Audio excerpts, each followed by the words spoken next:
राहो आता हेची ध्यान, डोळा मन लंपट, कोंड कोंडुणी धरीन जीवे, देह भावी पूजीन.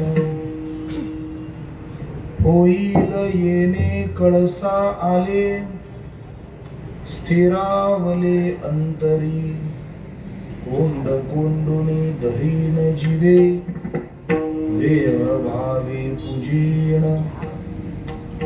तुका म्हणे गोजिरिया, तुका म्हणे गोजिरिया, विठोबा पाया पडू द्या, कोंड कोंडुणी धरीन जीवे, देह भावे पूजीन. विठ्ठल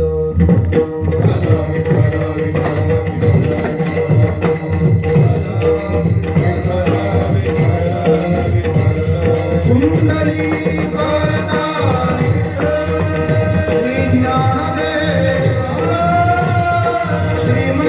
श्री जगद्गुरु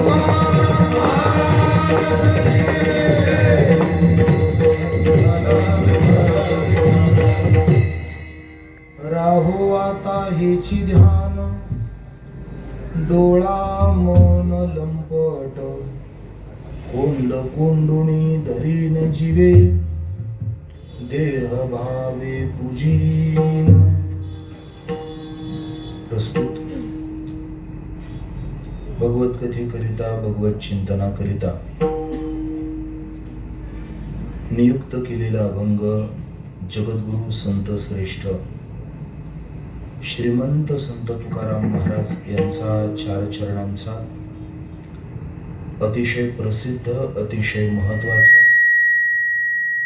आणि जवळजवळ प्रत्येकाच्या परिचयातील अभंग आहे. कोणी जर आम्हाला विचारलं की वारकरी संतांचे तुमच्यावरती काय उपकार आहेत, तर त्या प्रश्नाचं उत्तर म्हणजे आजचा यानंतर घडणाऱ्या प्रसंगाचा एक नमुना आहे. इथे मंडप मध्ये बसलेल्या किंबहुना टाळ घेऊन उभ्या असणाऱ्या कोणत्याही भाविकाने सहज सांगावं की हा अभंग आम्ही गाथा हातामध्ये घेऊन पाठ केलेला.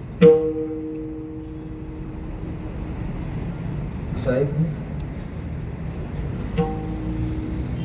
या अभंगाकरता इथे कोणालाही हातामध्ये गाथा घेऊन पाठ करण्याची वेळ आलेली. थोडक्यातच हा अभंग जवळजवळ प्रत्येकाच्या कानपाठ आहे आणि हा असाच पाठ झालेला आहे. असा हा बहुपरिचित, बहुआयामी आणि एक परमार्थिक प्रवासातला व्यापक दृष्टिकोन व्यक्त करणारा अभंग आजच्या चिंतनाकरता निवडलेला आहे.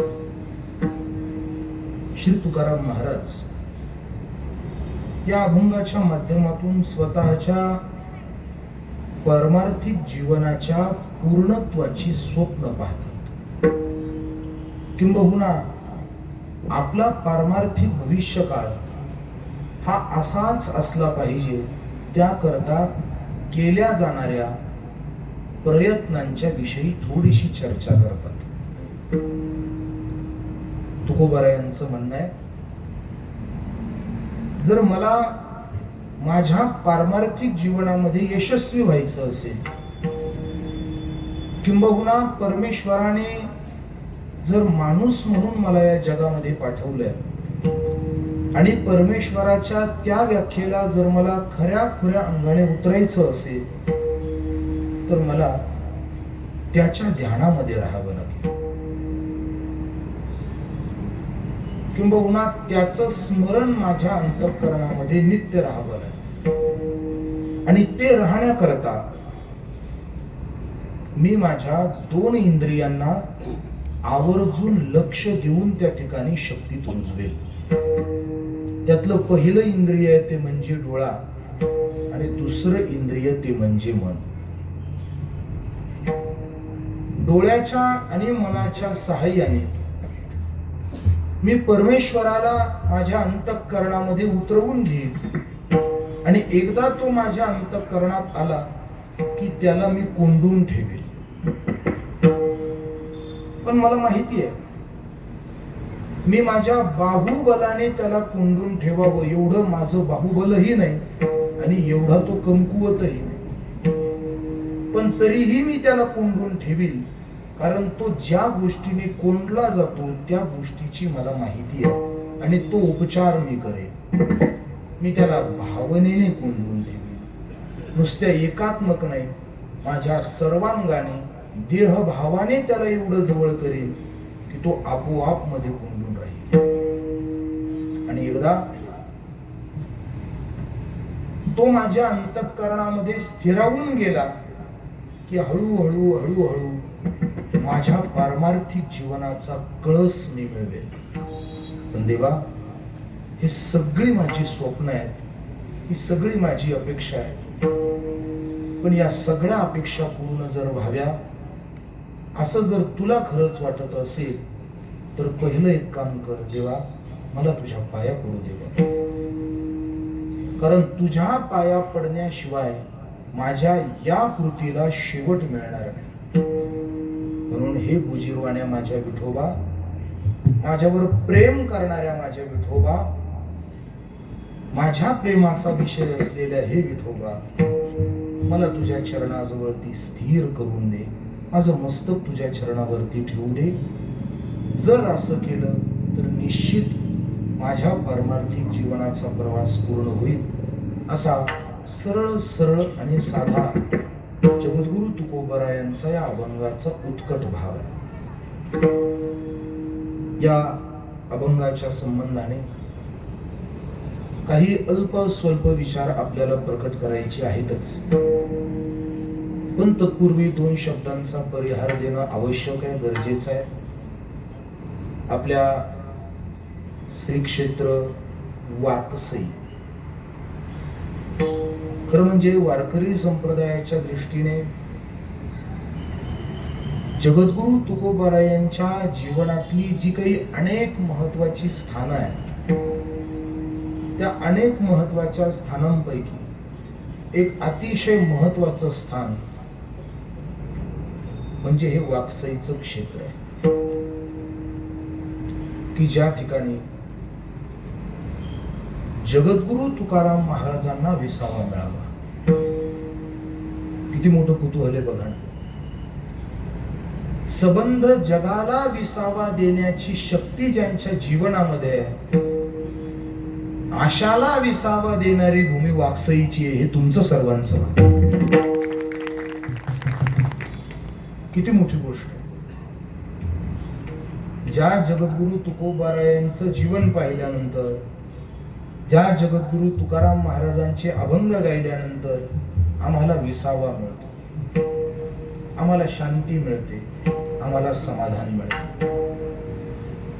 आम्हाला देवाचा परिचय सुद्धा याच तुकाराम महाराजांच्या अभंगाने करून दिला. हे बोलू, एक विधान करतो, पटलं तर स्वीकारा. विधान असं आहे, आज सबंध वारकरी संप्रदाय, मग तो महाराष्ट्रातला असो अथवा महाराष्ट्राच्या बाहेरचा असो, फक्त 2 शब्दांवरती जिवंत आहे, ते म्हणजे तुका म्हणे. आपल्या जीवनाच्या इति कर्तव्यतेकरता आपल्याला 3ऱ्या शब्दाची गरज नाही. एवढे श्रीमंत शब्द आहेत. आणि अशा श्रीमंत तुकाराम महाराजांना, की जे जगाला विसावा देऊ शकतात, त्यांनी त्यांच्या पारमार्थिक जीवनात कुठंतरी थांबावं आणि त्यांना विसावा मिळावा, असं एक क्षेत्र आहे. थोडं अनुबंधातून बोलू. तर्क आहे बरं का, भावनिक तर्क आहे. याच्यामध्ये कोणतं वेदांत नाही, कोणतेही संस्कृताची व्याख्या नाही. एक निर्माण झालेला फक्त एक भाव आहे. मला असं वाटतं की आपल्या सर्वांना हे माहिती आहे की संत श्रेष्ठ ज्ञानेश्वर महाराज आज आळंदीमध्ये समाधीमध्ये स्थित आहेत आणि आतापर्यंत जवळजवळ ही ज्ञानोबारायांची 108वी समाधी. याच्याही मागे ज्ञानेश्वर महाराजांनी आळंदीमध्ये याच स्थानावरती बऱ्याच वेळा, हिशोबाचा आकडा फक्त कल्पात 108, कृत त्रेता द्वापार कलीची एकदा ही चतुर्युगी पार झाली की अशा किती चतुर्युगी आतापर्यंत होऊन गेले असतील आपल्या कुणाला माहिती नाही. पण आपली आजही भावना आहे की ज्या ठिकाणी ज्ञानेश्वर महाराज आज समाधीमध्ये आहेत, ज्ञानेश्वर महाराजांनी त्या जागेवरती ही पहिली नाही की याच्या मागे अनेकदा समाधी घेतलेली आहे. थोडं बोलतो या वाकसईमध्ये तुकाराम महाराज एवढ्या एका अवतारात 20-20व्याला थांबले नाही. तुकोबरायांचे जे अवतार झाले त्या प्रत्येक अवतारात 20व्या करता त्यांनी वाकसईच निवडली असं, निश्चित त्यांना वाकसई प्रिय वाटले असं. आणि इथे तुकोबरायांचं पादुका ज्या स्थानावरती तुकोबरायांनी विश्राम केला ते तुकोबरायांच्या वास्तव्याने पवित्र झालेलं ते वृक्ष झाड आणि आपण त्याची उपासनेने केलेली पूजा, खरं म्हणजे हे फार दिव्य अनुभूती देणारं क्षेत्र आहे. आळंदीमध्ये संस्थेमध्ये असताना बऱ्याचदा या क्षेत्राचं दर्शन झालं, पण त्यावेळी या क्षेत्राची अवस्था ही वेगळी होती. पण आज जवळजवळ 14-15 वर्षानंतर पुन्हा एकदा या परिसरामध्ये सेवेच्या निमित्ताने येणं झालं आणि आज या स्थानाचं जे अलौकिक सौंदर्य पाहिलं तर मनाला एवढं समाधान वाटतंय की निश्चित तुकोबरायांना सुद्धा वाटतंय की मला जो विसावा मिळाला तो विसावा त्या सबंध वारकऱ्यांना या ठिकाणी मिळाला पाहिजे. या प्रांगणाचं सुशोभीकरण, श्री पंढरीनाथाची रखुमाई आई साहेबांची सुंदर आकर्षक मूर्ती, पवित्र स्थानाचं केलेलं सुशोभीकरण आणि अगदीच त्या उत्सवाला साजेल, त्या स्थानाला साजेल अशा पद्धतीचं हे वारकरी वैभव,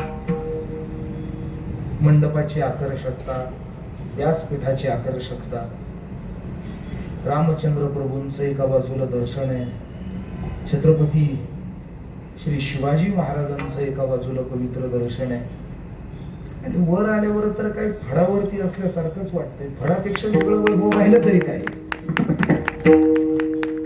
सर्व टाळकरी मंडळी, गायनाचार्य, मृदंगाचार्य, चोपदार, हे 2 चांगले एवढे आपल्या वाकसईचं भविष्य हे पुढे पाहायला मिळत नाही.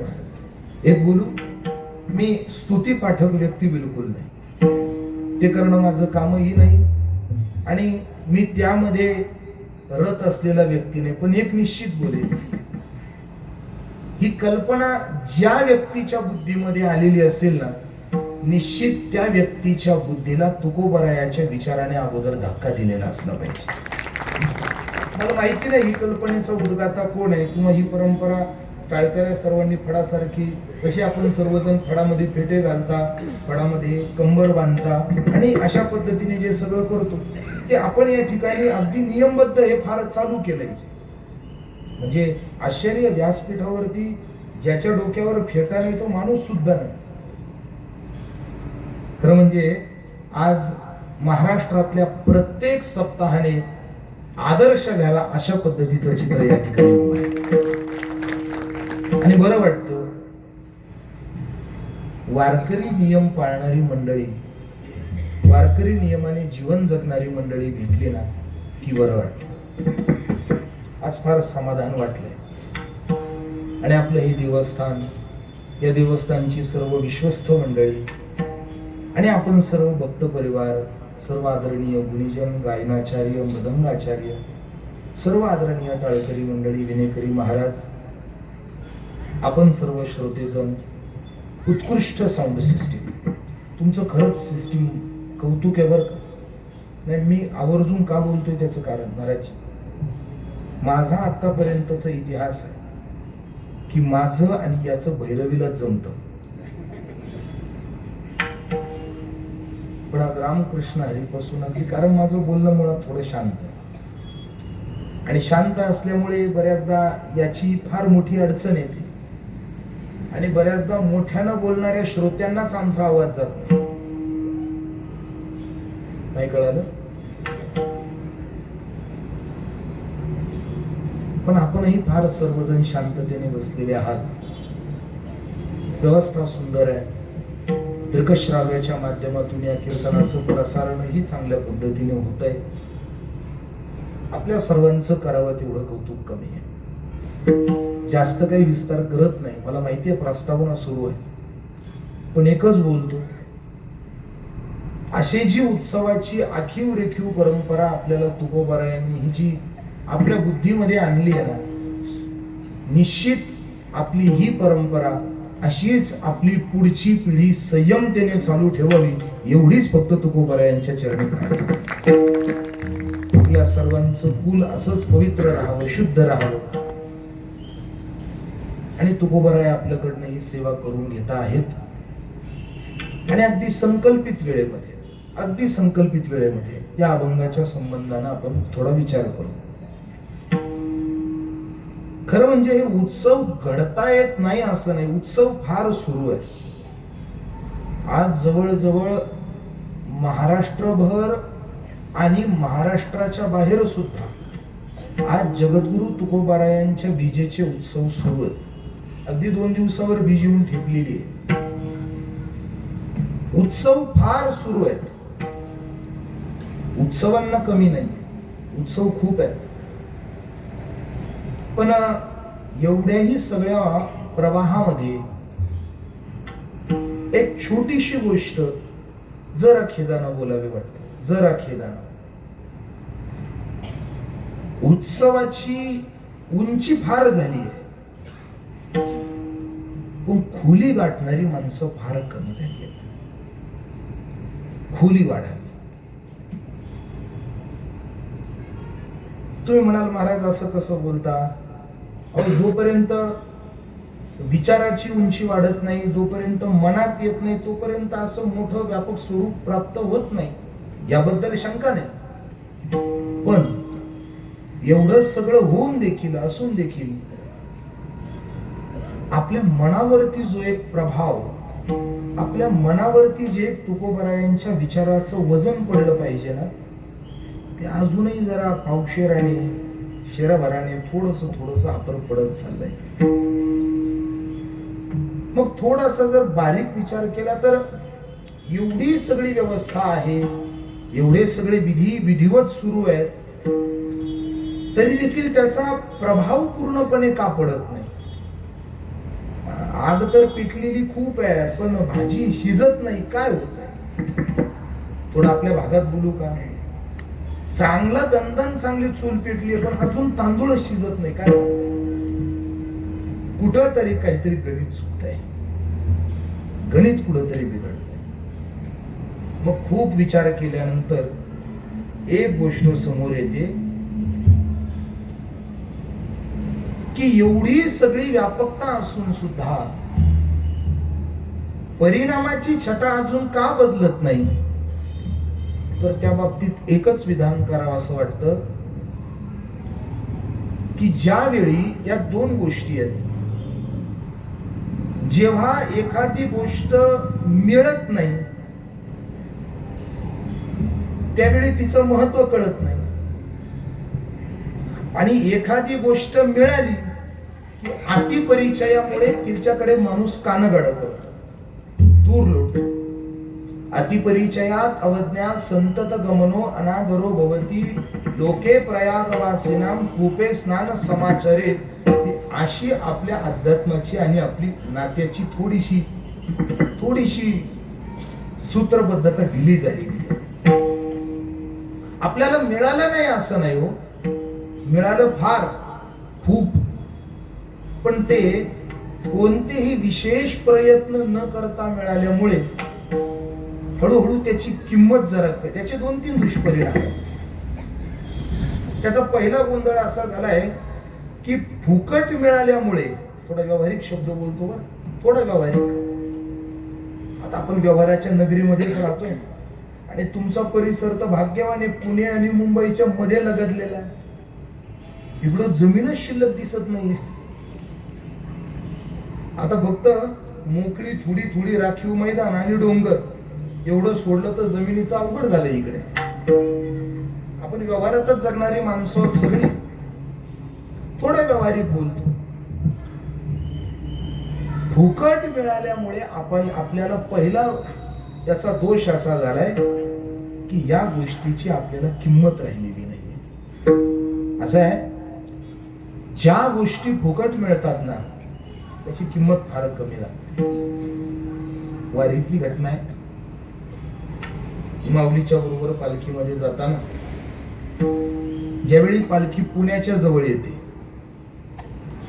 पालखी पुण्याच्या जवळ आली की मग शहरातली मंडळी वारकऱ्यांवरती श्रद्धा असते म्हणून कुणी पाण्याच्या बॉटल देतं, कोण काय, कोणी राजगिऱ्याचे लाडू देतो, कुणी केळी देतो, कोण काय काय जे देतात ते देतात. असंच पुण्यामधनं चालता चालता एक माणूस हरिपाठ वाटत होता. छोटासा हरिपाठ वाटतो. माझ्या बरोबर एक चांगले 40-50 वर्षापासून निष्ठेने वारी करणारे एक सद्गृहस्थ होते आणि हरिपाठ वाटताना त्या व्यक्तीने पाहिलं आणि त्याच्या जवळ गेला, त्या हरिपाठ वाटणाऱ्याच्या, आणि सहज म्हणे, ओ मला द्या एक हरिपाठ मला द्या. त्याने तो हरिपाठ घेतला. आता हरिपाठ घेतल्यानंतर मी कुतूहलाने त्याला विचारलं, पाटील अहो तुम्ही 40 वर्षापासून 40-50 वर्ष झाली तुम्ही वारी करताय, तुमचं हरिपाठ पाठ नाही? त्याने सांगितलं, महाराज काय बोलताय, असं कुठं होईल का, माझा हरिपाठ पाठ आहे. मग मला वाटलं कदाचित घरामध्ये पत्नीचा, मुलाचा, मुलीचा हरिपाठ पाठ नसेल, त्यांच्याकरता घेतली असेल. त्यांनी सांगितलं, महाराज तशातलं काही भाग नाही, माझ्या वडिलाची मिरास का देवा असं आमचं कुळ आहे म्हणे, असं आमच्या कुलाची परंपरा. माझाही हरिपाठ पाठ आहे, पत्नीचाही पाठ आहे, मुलाचाही पाठ आहे, सगळ्यांचे हरिपाठ पाठ आहे. मग मी विचारलं, जर कुटुंबातल्या सर्वांचे हरिपाठ पाठ आहे मग याच्याकडनं का घेतला? त्याने सांगितलं, महाराज त्यात काही एवढं फुकट असतं रे. थोडं बोलू. आपल्या उद्धाराची सबंध जबाबदारी घेणारा ज्ञानोबारायांचा हरिपाठ, पण तो जर कष्ट न करता फुकट मिळाला तर त्याची सुद्धा किंमत आपण दिली करतो. विठ्ठल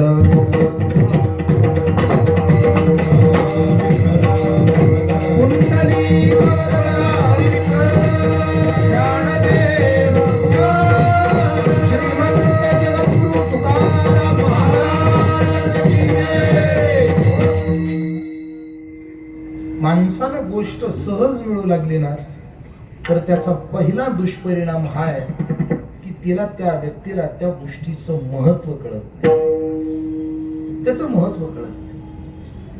आणि दुसरी एक महत्वाची अडचण सांगू, त्याचा अजून एक दुष्परिणाम, कोणतेही प्रयत्न न करता जेव्हा एखादी गोष्ट मिळते ना तेव्हा फुकटचं घेऊन दुर्दैवाने माणसाचं हल्ली मनुष्यत्व हरवू लागले. हे शब्द फार जपून वापरतोय बर का. मनुष्य हरवलेला एक वेळ परवडतो, मनुष्यत्व हरवलेला माणूस परवडत नाही. मनुष्य हरवत नाही असं नाही ना. वारीमध्ये चाललं की थोडाफार पंढरीमध्ये एखाद्याने चुकून हुकून एखादा धक्का जास्त दिला तर हात एवढा वेळची धरलेली पक्की गाठ कधी तुटून जाते कळत नाही, प्रदक्षिणेच्या वेळी. पण जरी गाठ हाताची तुटली एखादा निसटला तरी फिरून फिरून रेल्वे ट्रॅकच्या आगाने का होईना, वारीच्या वाखरी रोडच्या मार्गाने का होईना, कोणाला तरी विचारून काहीतरी करून माणूस आपल्या तळाला येतो. हरवलेला माणूस परत आपल्या मूळ जागेवरती येतो. काय येतो? कारण मनुष्य हरवला, अजून त्याचं मनुष्यत्व हरवलं नाही. थोडं बोलू. त्या फुकट मिळण्यामुळे आहेत ना, आता मनुष्यत्व हरवण्याची वेळ आली आहे. विठ्ठल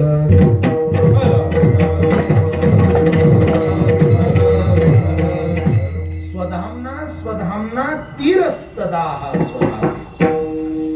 आपली अस्तित्व हरवण्याची वेळ आली आहे, पण तरी आपल्याला कष्ट न करता गोष्टी. अहो किती मनुष्यत्वानं लयाला तरी किती जावं आपण बघा. थोडं सोपं सांगू, ताजं सांगू, ताजं. 12वीची परीक्षा सुरू आहे. 12वीची परीक्षा सुरू आहे सर. मला असं वाटतं उद्या पण एक पेपर आहे, आज की उद्या एक परत पेपर आहे. पहिला पेपर इंग्रजीचा होता. इंग्रजीच्या पेपरला मुलाला कॉपी बापाने पुरवली. हे किती हलक्या दर्जाचं काम आहे, किती हलकेपणा आहे. म्हणजे आपणच आपली पुढची पिढी बर्बाद करण्याची तयारी सुरू केली आहे. किती विचित्र काम. मनुष्यत्व किती खाली चाललंय, जरा विचार करा. आता एक 7-8 दिवस झाले असतील त्या घटनेला. छत्रपती संभाजीनगर मध्ये घटना घडली. त्या घटनेवरती दुःख व्यक्त करावं की त्या घटनेवरती हसावं हे अजून मला कळायचं नाही. घटना सगळ्यांनी पाहिली असेल बऱ्याच. आवडत नसलेली कारल्याची भाजी आईने केली म्हणून मुलाने आईला जीवे मारला. तुम्ही पाहिली टीव्हीवरती घटना? चांगली गाजली टीव्हीवरती. आता मला आपल्याला विचारायचं आहे, आपल्यासारखी हुशार मंडळी मला सांगा की आवडत नसलेली भाजी.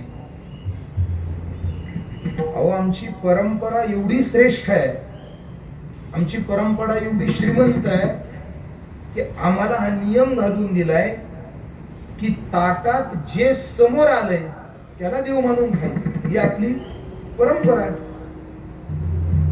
अहो एवढं काय, उलट काही परंपरा एवढ्या सूक्ष्म आहेत, काही परंपरा एवढ्या सूक्ष्म आहेत की जर भाजीमध्ये मीठ कमी असेल आणि जर आता पाणी फिरवलंय तर एका शब्दानं सुद्धा बोलायचं नाही भाजीत मीठ कमी आहे म्हणून, तशीच खायची.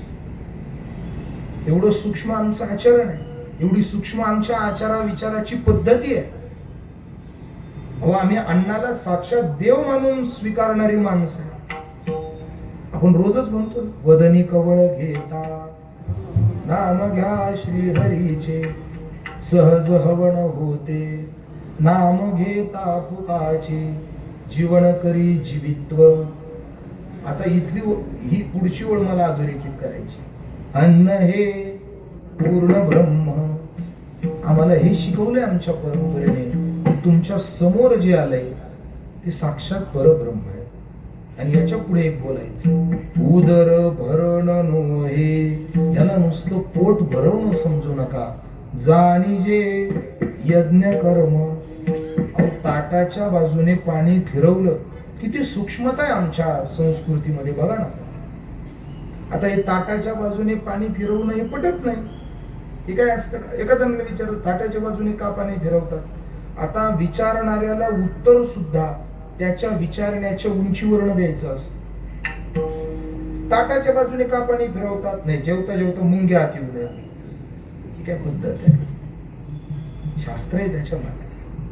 अहो आपल्या या सृष्टीमध्ये, आपल्या या वातावरणामध्ये, एन्व्हायरमेंटमध्ये जशा सकारात्मक ऊर्जा शक्ती आहेत तशा नकारात्मक ऊर्जा शक्ती सुद्धा आहेत. आणि जशी आपल्याला भूक लागते ना तशी त्या नकारात्मक ऊर्जेला सुद्धा भूक लागते. आणि मग ती नकारात्मक ऊर्जा जर आपल्या अन्नामध्ये, समोर असलेल्या अन्नामध्ये जर तिने प्रवेश केला, आणि मग शेवटी कलियुग तर अन्नमय कोश आहे.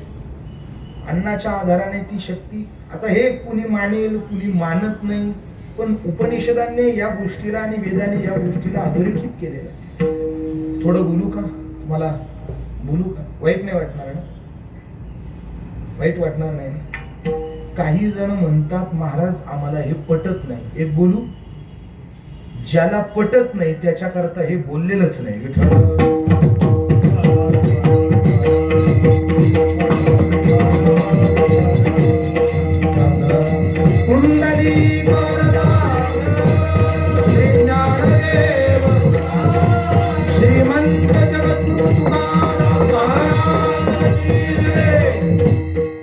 ज्याला हे पटत नाही ना, हा मंडप नास्तिक लोकांना आस्तिक बनवण्याच्या विनाकारण प्रयत्नात पडण्या इतका. एवढी सगळी श्रद्धावान देवावर प्रेम करणारी मंडळी असताना एका नास्तिकाच्या बुद्धीच्या विचाराचं दळण इथं तरी कशाला दळायचं? आणि ज्याला पटत नाही ना त्याने पहावे पुराणी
तुकाराम महाराज म्हणतात सांगतोय ते ऐका.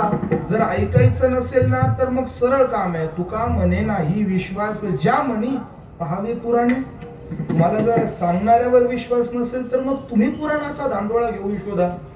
तुम्हाला फारच टीका टिप्पणी आणि तर्क वितर्क करायचे मग तुम्ही अभ्यास करा. उगाच दुसऱ्याने सांगायचं त्याचं उतरवायचं आणि अर्धवट लोकांचं अर्धवट घेऊन पळायचं हे शहाण्या माणसाचं काम नाही ना. म्हणून ही चर्चा हा संवाद मुळात नास्तिक लोकांसाठी हे विधानच नाहीये. हे त्याच्यासाठी विधान आहे ज्याची देवावर श्रद्धा आहे, त्याची तुकोबरायांवर ज्ञानोबरायावर श्रद्धा आहे आणि जो विश्वासानं या मंडप मध्ये येऊन बसतो ना, ही त्याची चर्चा असतो, कोणाची चर्चा नाही. आम्ही ताटासमोर पाणी फिरवतो का त्या नकारात्मक ऊर्जेने ताटाच्या मध्ये अन्नात प्रवेश करू नये म्हणून ते एक वेदाचं बंधन मानलेलं आहे. नका तुम्हाला मंत्र येऊ देत, नका तुम्हाला काही वेदाच्या रुचा येऊ देत, पण सश्रद्धा अंतःकरणाने रोज हातावरती पाणी घेत जा, त्या ताटाच्या भोवती फिरवत जा आणि फक्त सरळ देवाला प्रार्थना करा, देवा तुझ्या कृपेने मी हे सगळं स्वीकारतोय, तू सांभाळ बाबा. एवढं सहज बोला ना. देवाला काही फारच काटेकोर पाहिजे असं काही नाहीये. देवाला वेद मंत्र रुचाच पाहिजे असं काही नाहीये. देवाला स्वरतालच पाहिजे असं काही नाहीये. नये जरी तुझ मधुर उतारे दिधला सुस्वरे नाही देवे. देवाने हे नसेल दिले. नाही तया विन भुकेला विठ्ठल येईल तैसा बोल रामकृष्ण. पण आपला हा देवावरती विश्वास पाहिजे. मग कुठं ही अन्नाला पूर्ण ब्रह्म मानणारी आपली संस्कृती आणि कुठं आवडत नसलेली भाजी ताटात आल्यावरती आईला मारणारा आजची ही चालू परिस्थिती. सांगायचं फक्त एवढं काय, मनुष्यत्व हरवण्याची वेळ आली आहे. फक्त कशामुळे? प्रयत्नाने न मिळालेल्या गोष्टी सहज मिळाल्या, त्यामुळे मनुष्यत्व हरवण्याची वेळ आली आहे. आणि सर्वात मोठा तोटा सांगू, या सगळ्या गोष्टीमुळे आता हळूहळू माणसाच्या प्रेरणा संपायला लागल्या. आपल्याला व्यापक बनायचंय, आपल्याला मोठं बनायचंय, काहीतरी श्रेष्ठ बनायचंय, या प्रेरणा संपून चालल्या. आम्ही काही आमच्या स्वतःच्या विकासाकरता, आमच्या स्वतःच्या मोठेपणा करता आम्हाला काहीतरी कष्ट करायचे, ही गोष्ट चालली माणसाच्या बुद्धीमध्ये जिवंत राहिलेली नाही. हळूहळू व्यापकत्वाच्या प्रेरणा संपायला लागल्या आणि माणसं जिवंतपणे निर्जीव व्हायला लागले. थोडं बोलू. हल्ली कसं चाललंय माहिती? देवाला सुद्धा दे रे हरी पलंगावरी, अशी सध्याची परिस्थिती. आणि देवाकडे सुद्धा स्वतःच्या समाधानाच्या कक्षेमध्ये आयतेपणा ठेवणाऱ्या माणसांना तुकाराम महाराजांसारखा महापुरुष स्वतःच्या परमार्थाच्या उंचीवर जाण्यासाठी स्वकर्तृत्वाचं कर्तृत्व बजावतो. विश्वासागत अभंगाचं पहिलं चरण.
देव आपल्या जवळ असावा, परमेश्वर आपल्या जीवनामध्ये यावा, म्हणून देवाला नुसतं बोलणं नाहीये, तर स्वतः काहीतरी करण्याची ही कर्तृत्वाची भाषा आहे, तुकोबरायांची भाषा. हे देवा परमेश्वरा, माझं ध्यान तुझ्या ठिकाणी अखंड राहा. आणि मोठमोठ्यांनी हीच अपेक्षा केली आहे ना, ज्ञानोबरायांची सुद्धा हीच अपेक्षा आहे. विश्वरूप विश्वंभरे कमल नयना कमला करे, तुझे ध्यान लागो बापर उमा देवी वरुवा,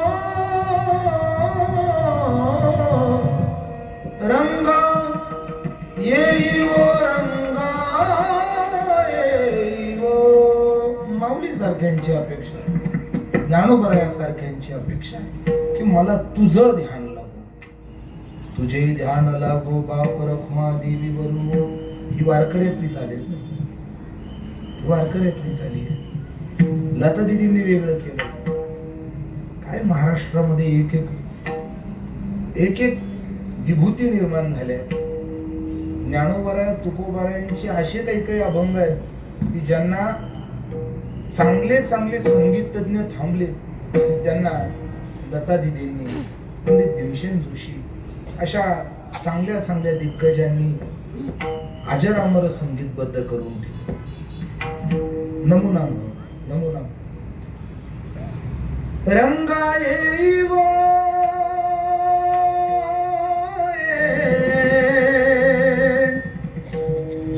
रंगा येईवो विठाई की ठाई माझे कृष्णाई कान्हाई, विठाई की ठाई माझे कृष्णाई कान्हाई, विठाई की ठाई माझे कृष्णाई कान्हाई. हे लता दिदींनी आपल्या समोर दिलं. आता खरं बोलू का, मला थोडंच येतं बरं का. तेव्हा कशी गुरुजींना मला थोडंच येतं, पण मी थोडं पण कुठं मांडतो माहिती आहे मला, थोडं पण कुठं मांडतो, जिथं शहाणे असतील ना तिथं मी थोडं माझं मांडून येतो. आणि इथं सगळी शहाणी माणसं, ही सगळी शहाणी माणसं उभी आहेत. शहाण्यांसमोर थोडं मांडलं पाहिजे, तो माझा विषय नाही. तुकोबार आहे, ज्ञानोबार आहे, मोठमोठ्या महापुरुषांना देवाचं ध्यान आपल्या जवळ राहावं ही अपेक्षा आहे. तुकोबारायांना हीच अपेक्षा आहे. सुंदर ते ध्यान उभे विटेवरी, हे ध्यान लागावं. राजस सुकुमार मदनाचा पुतळा, हे ध्यान लागावं. सावळी सुंदर रूप मनोहर, हे ध्यान लागलं पाहिजे. पण हे ध्यान लागण्यासाठी प्रयत्न दुसऱ्याने करून चालणार नाही, प्रयत्न आपण केले पाहिजे. तुकोबाराय बोलतात, हे देवा तुझं ध्यान माझ्या स्मरणात कायम राहावं म्हणून प्रयत्न मी करीन. राहो आता हेची ध्यान, पण प्रयत्न काय, प्रयत्न त्याच्यासाठी डोळा मन लंपट. देवा जर तुझं ध्यान माझ्या ठिकाणी अखंड राहावं हे जर मला वाटतं ना, तर मी प्रयत्न करेल. काय प्रयत्न, माझ्या दोन इंद्रियांना, पहिलं म्हणजे डोळा आणि दुसरं म्हणजे मन, या दोघांनाही मी तुझ्या त्या स्वरूप ज्ञानाला लपेटून ठेवल. आणि एकदा मी त्यांना त्या ठिकाणी लपेटून ठेवलं की मग ते दुसरीकडे जाणारच नाही. ही शृंखला आहे बरं का. अगोदर डोळा आणि मग मन, ही शृंखला आहे. मनाच्या पर्यंत कोणतीही गोष्ट या ज्ञानेंद्रियाच्या शिवाय जाऊ शकत नाही. मन हे त्या गोष्टींना ग्रहणच करू शकत नाही. ही मनाची शक्तीच नाही त्या गोष्टींना ग्रहण करण्याची. संतांनी आपल्या समोर खूप व्याख्या देऊन देऊन या गोष्टीला अधोरेखित केलं. मनाची ही, अहो देवाला देव जाणणं सुद्धा मनाची गोष्ट नाही. मनाची नखी न लके, ज्ञानेश्वर महाराज बोलतात. कसं शक्य, मनाला शक्य नाही. मन या इतर इंद्रियांच्या आधारानं जगणारा मन आहे.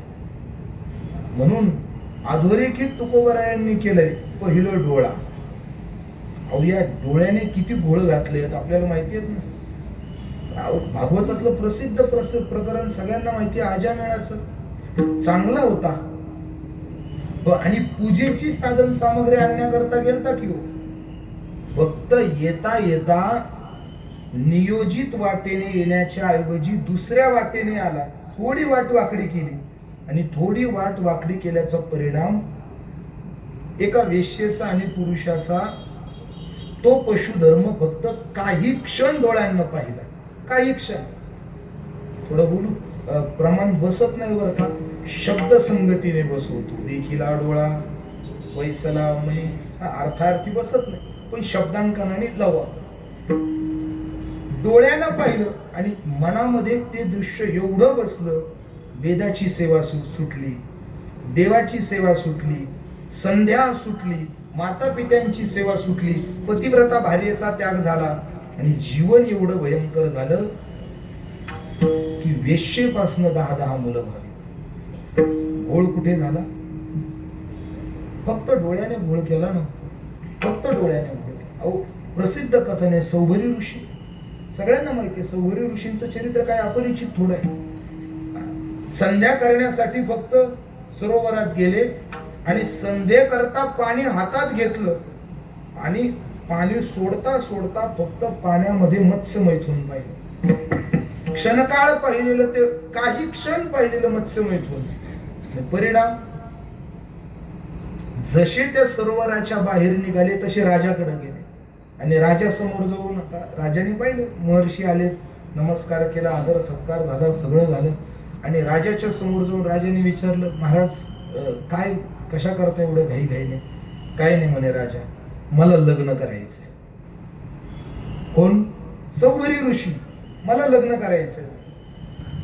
राजाने विचार केला तर ही ह्या वयात हे काय डोक्यात शिरलं बाबा आता, पण आता बोलताही येत नाही.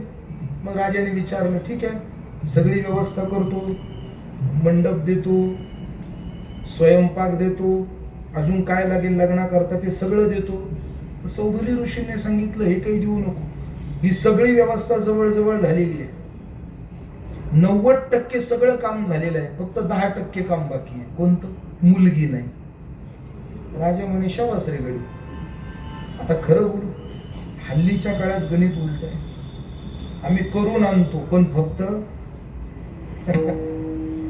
आता हे कोणत्या कारणाचं गणित फिरलंय, निश्चित आपलंच काहीतरी फिरून पुढे आलेलं असणार, हे काही दुसऱ्याचं नाहीये.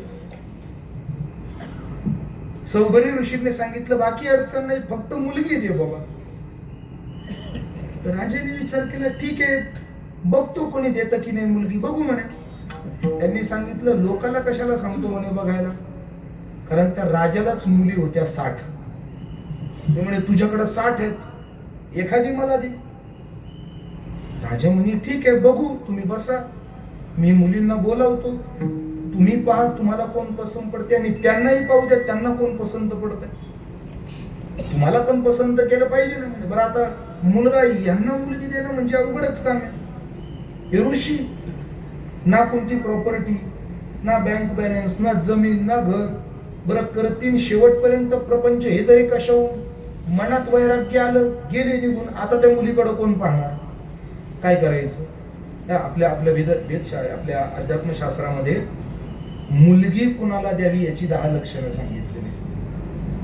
मुलगी सगळे नाही सांगत, अडचण होऊ शकते. शेवटचं सांगतो, 10वं.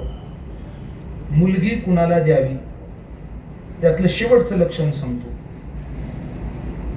ज्याच्या अंतःकरणामध्ये भविष्यात किंवा चालू काळात संन्यस्तपणाची चर्चा आणि संन्यस्तपणाची लक्षणं ज्याच्या ठाई कणभरही दिसत असतील तर त्याला मुलगी देऊ नये. धर्मशास्त्र आहे, आहे आहे असंच आहे, काय करणार आहे, जे आहे ते आहे असंच आहे, त्याला मुलगी देऊ, हा धर्मशास्त्राचा खुलासा आहे, त्याला मुलगी देऊ नये. तर राजाने विचार केला, आपल्या 60ही मुलींना तयार होण्याकरता सांगितलं. तोपर्यंत हे सौभरी ऋषी इतके भयंकर तपस्वी होते की त्यांनी तपोबलाने स्वतःची कांती बदलली. आता तपोबलाने त्यांनी स्वतःची कांती अशी केली की एखादा तरुणाबांड तरुण त्यांच्या समोर चांगले चांगले तरुण लाचतील असे सुंदर ते. थोड्या वेळाने राजा आपल्या 60ही मुलींना घेऊन बाहेर आला. सौभरी ऋषी बसलेले होते, त्यांना विचारलं, होते इथे एक पांढऱ्या केसावाले, पांढऱ्या भुवयावाले, पांढऱ्या दाढी मिशावाले साधू बसलेले होते. सौभरी ऋषी, ते कुठे गेले? त्यांनी सांगितलं, राजा तो मीच, तू ज्याच्याविषयी विचारतोय ना तो मीच. कुतूहल सांगू, त्या 60च्या 60ही मुलींना सौभरी ऋषी पसंत झाले. त्याच्या पुढे कुतूहल सांगू, सौभरी ऋषींना 60च्या 60 मुली पसंत पडल्या आणि पुढे सांगू त्यांनी 60च्या 60 बरोबर लग्न केलं. मग त्यात त्यांचा उत्तर काळ कसा, त्यांचा प्रपंच कसा, त्यामागे त्यांची भूमिका काय, हा चर्चेचा विषय अजिबात नाही आणि तो घ्यायचाही नाही आपल्याला. 60 मुलींबरोबर विवाह सौभरी ऋषींनी केला, पण एवढा सगळा पराक्रम जिथून झाला तो कुठं फक्त ऋषी होते आणि फक्त संध्या करण्याकरता गेल्यावर झालेलं क्षणकाल झालेलं मत्स्य मैथुनाचं दर्शन, त्याच्यापेक्षा वेगळं काहीच नाही. डोळे एवढा घात करू शकतात आणि डोळ्यापासून एकदा मनापर्यंत गेलं की मनाचा स्वभावच आहे. चंचल ही मन कृष्ण हे त्याचा स्वभावच आहे. बहुत चंचल चपळ जाता येता न लगे वेळ, हे येर मनाचा हा स्वभाव मानलेला आहे. चपळची हा स्वभाव मानलाय महाराज, तो कधी स्थिर होऊ शकत नाही. पण त्याची वाट जर चांगली फोडली तर मनालाही गंध चांगला लागेल. म्हणून तुकोबारायांनी आवर्जून आपल्या सुताने इंद्रियांना धरले. देवा अगोदर तुझ्या ठिकाणी माझे डोळ्यांना तिथलं ध्यान दे. राहो आता हिची ध्यान, डोळा मन, डोळे आणि मन यांना मी तुझ्या चरणाशी लपेटून ठेवले. आणि एकदा ते तिथे तुझ्या चरणाशी लपेटून राहिले आणि तू माझ्या अंतःकरणात एकदा आला की मी काय करेल, अभंगाचं दुसरं कोंडू कोंडू धरीला जीव, कोंडू कोंडू धरीला जीव, कोंड कोंडू धरीला जीव, कोंड कोंडू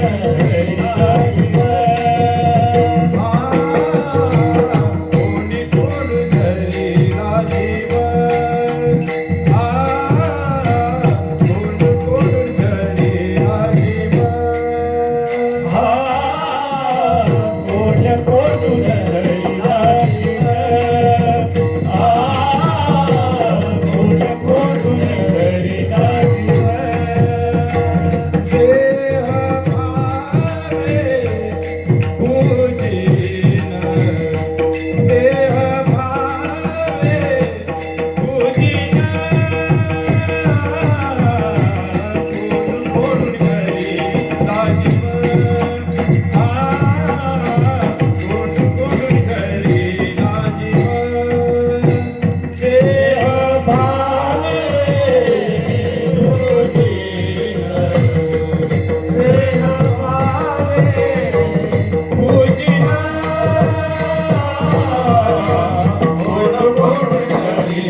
एकदा माझ्या डोळ्या आणि मनाने तुला लपेटलं तेच एवढे भयंकर आहेत की ते तुला सोडणार नाही. आणि एकदा त्यांनी तुला धरलं आणि तू एकदा माझ्या अंतःकरणात ध्यान रूपाने आला, प्रविष्ट झाला की मी तुला काय करेल, कोंड कोंडून भरीन जीवे, मी तू तिथे तुला कोंडून ठेव. आता हा कोंडण्याची पद्धत काही नवीन नाहीये. आपल्याकडे जुन्यांनी देवाला हृदय बंदी खाना केला, आत विठ्ठल कोंडिला, हृदय बंदी खाना केला, आत विठ्ठल कोंडिला.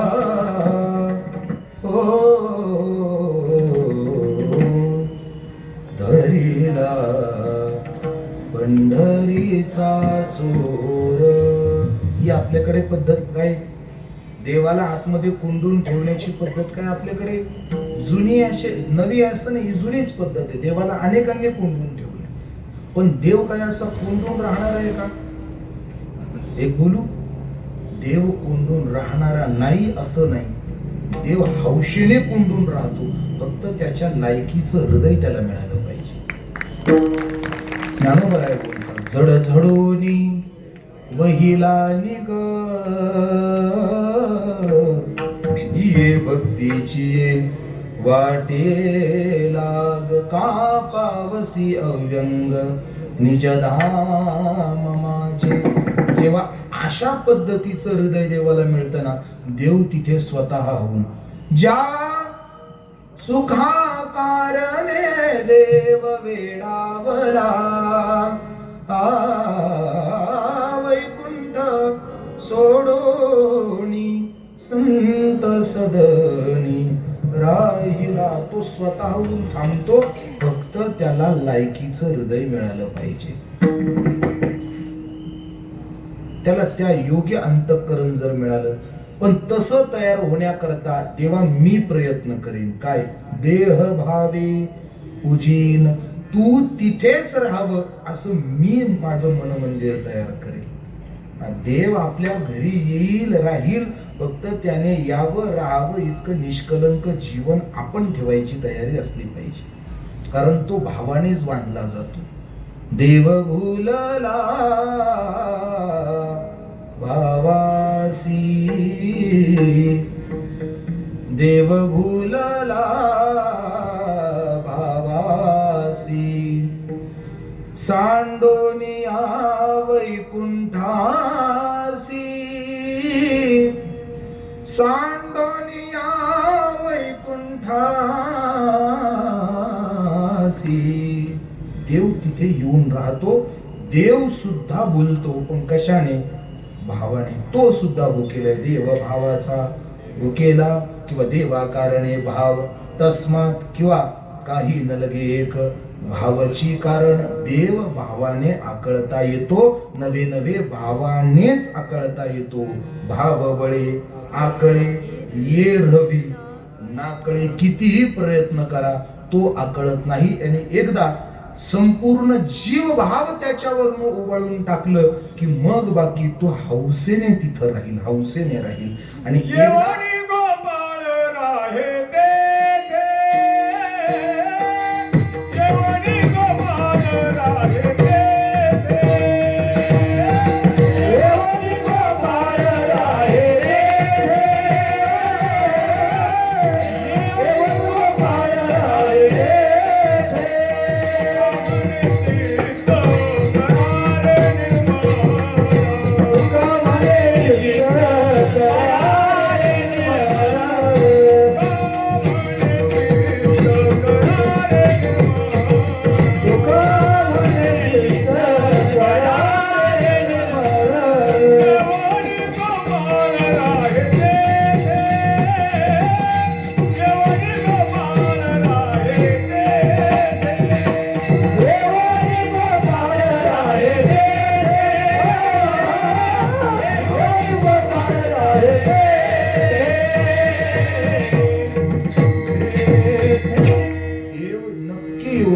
पण त्याच्यासाठी निर्बंध आहे. तुका म्हणे चित्त करारे निर्मळ. ज्याचं चित्त निर्मळ नाही ना, त्याने देव आहे किंवा नाही या चर्चेत सुद्धा पडायचं नाही बरं का. हे जरा लक्ष देऊन ऐका. ज्याचं मुळात चित्त निर्मळ नाही ना, त्याने देव आहे की नाही, देव असा वागला आणि देवाने हे केलं आणि ते केलं या चर्चा सुद्धा करू नये. का? अहो, त्याचं मुळातलंच भांड खराब आहे आणि वरून तो लोकाला म्हणतो माझ्या पात्रात कोणी दानच देत नाही. त्याचं भांड खराब आहे, त्याला कोण देईल? भांड नीट करा ना, देतील की लोक देतील ना. आपलं भांड नीट करा ना थोडस. म्हणून ज्याचं मुळातच आचरण भ्रष्ट झाले नाही ना, त्याने कृष्णाच्या चरित्राकडेही पाहू नये, रामाच्या आचरणाकडे पाहू नये, टिप्पणी करू नये.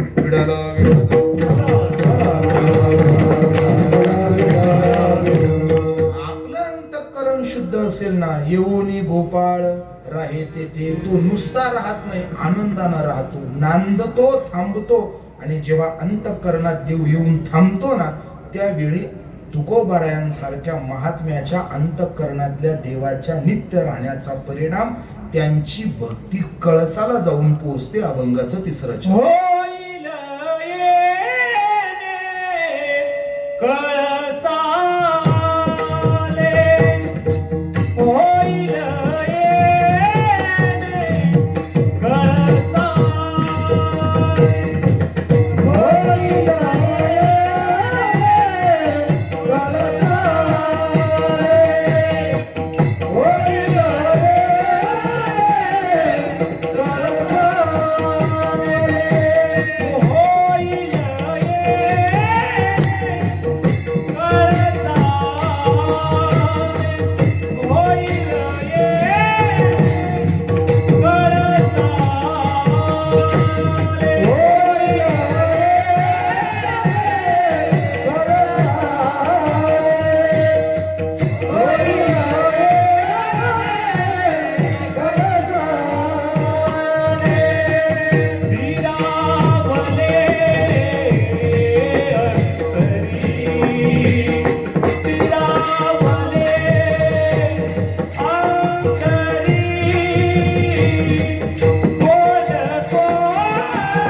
मी शुद्ध भावनाची प्रयत्न करीन आणि शुद्ध भावनेने तो देव माझ्या अंतःकरणामध्ये एकदा आला, त्याला मी तिथे ठेवलं आणि एकदा तो तिथे अंतःकरणामध्ये स्थिरावला.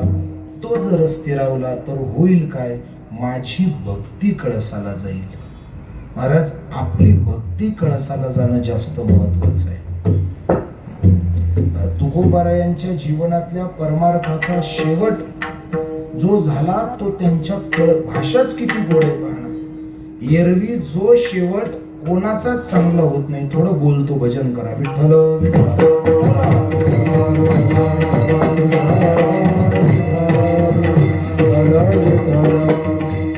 तुकोबारायांचे शब्द आहे. शेवट तो भला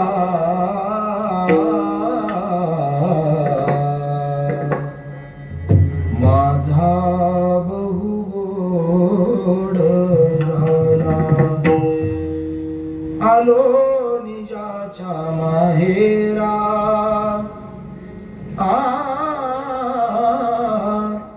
आलो निजाच्या माहेरा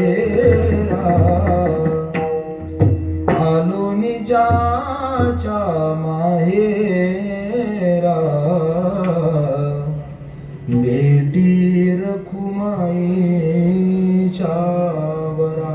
त्याला भेटणं तेवढं जे गरजेचं आहे ना याला शेवट म्हणतात. एक बोलू, एक वाक्य जरा लक्ष देऊन ऐका. वाक्य असं आहे, शेवट हा नेहमी गोडच असतो. वाक्य ऐकताय ना, शेवट हा नेहमी गोडच असतो. पण जर आपला शेवट जर गोड झाला नसेल, लक्ष द्या बरं का, शेवट हा नेहमी गोडच असतो. पण जर आपला शेवट गोड झाला नसेल तर समजून चाला हा निश्चित शेवट नसला पाहिजे. वाक्य लक्षात आले? शेवट हा गोडच राहतो, पण जर यदा कदाचित आपला शेवट गोड झाला नाही तर समजून चाला पुढेही बहुत अजून खूप बाकी आहे. ज्या अर्थी हा गोड झाला नाही त्या अर्थी हा शेवट अजून खूप बाकी आहे. पण ही बाकी जगद्गुरु तुकोबा यांच्या जीवनातली भरते आणि त्यांचा परमार्थ उंच कळसाला जातो. तुका झाला असेल, तो का गेला? कारण खालपासून सगळं भर भक्कम बांधकाम. ज्ञानदेवे रचिला पाया, उभारिले देवालया, तुका झाला असेल कळस. ही सगळी शृंखला जी आहेत ना, ही भर भक्कम बांधकामाची शृंखला आहे. आणि तुकोबा यांच्या भक्तीचं बांधकाम पूर्ण झालं म्हणून होईल येणे कळसा आले. माझ्या जीवनाच्या परमार्थाचा कळस निश्चित होईल केव्हा? जेव्हा स्थिरावले अंतरी हा आत बसला. पण देवा खरं सांगू, हे सगळं होण्याकरता सर्वात महत्वाचं गरजेचं काय ते तुकोबा बोलतात. तू का म्हणे गोजिरिया, तू का म्हणे गोजिरिया, तू का म्हणे गोजिरिया, तू का म्हणे गोजिरिया, तू का म्हणे गोजिरिया, तू का म्हणे गोजिरिया, तू का म्हणे गोजिरिया, तू का म्हणे गोजिरिया. विठोबा पाया पडो द्या, विठोबा पाया पडो द्या. कोण कोण धरिला जीवे, कोण कोण धरिला जीवे. विठोबा पाया पडो द्या, विठोबा पाया पडो द्या. कोण कोण धरिला जीवे, कोण कोण धरिला जीवे. देह भावे पूजेना, देह भावे पूजेना. कोण बोलून धरिला जीवे, कोण बोलून धरिला जीवे. देह भावे पूजेना, देह भावे पूजेना. कोण कोण धरिला जीवे, कोण कोण धरिला जीवे. हे देवा, मी माझे डोळे आणि मन तुझ्या चरणाजवळ लपेटून ठेवील. तू तुला माझ्या अंतःकरणात स्थिर राहून तिथं तुला आवडेल इतक्या देहभावाने मी तुझी पूजा करेल. माझी भक्ती कळसाला पोचण्यासाठी तुला अंतःकरणात स्थिर करेल देवा. हे सगळे माझे इत्यर्थ सगळे स्वप्न पूर्ण व्हावेत ही माझीही इच्छा आहे. पण हे सगळे स्वप्न पूर्ण होण्याच्या अगोदर सगळ्यात महत्वाचं मला एक करू दे. हे देवा, मला तुझ्या अगोदर पाया पडू दे. जर तुझ्या पाया मी पडलो नाही तर माझं याच्यातलं एकही स्वप्न पूर्ण होणार नाही. म्हणून हे देवा, तुका म्हणे गोजिरिया, विठोबा पाया पडू द्या. कोंड कोंडुनी धरीन जीवे, देह भावे पूजीन ज्ञानेश्वर माऊली.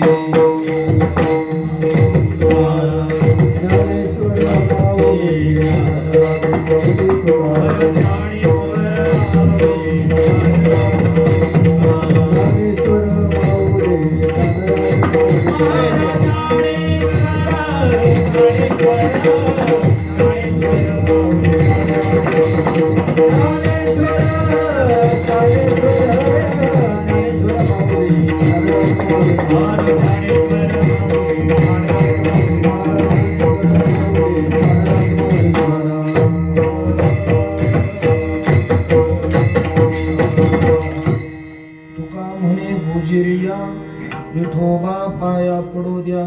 कोंड कोंडुनी धरीन जीवे, देह भावे पूजीन. अल्पबुद्धी अल्पमतीप्रमाणे संकल्पित वेळेच्या आधाराने अभंगाच्या संबंधाने अल्प स्वल्प चिंतन करण्याचा प्रयत्न केला. जे योग्य असेल स्वानंद सुखनिवासी गुरुनाम गुरु सद्गुरु जोग महाराजांचे आशीर्वाद, जे योग्य असेल माझ्या बुद्धीचे दोष म्हणून पदरात घ्या.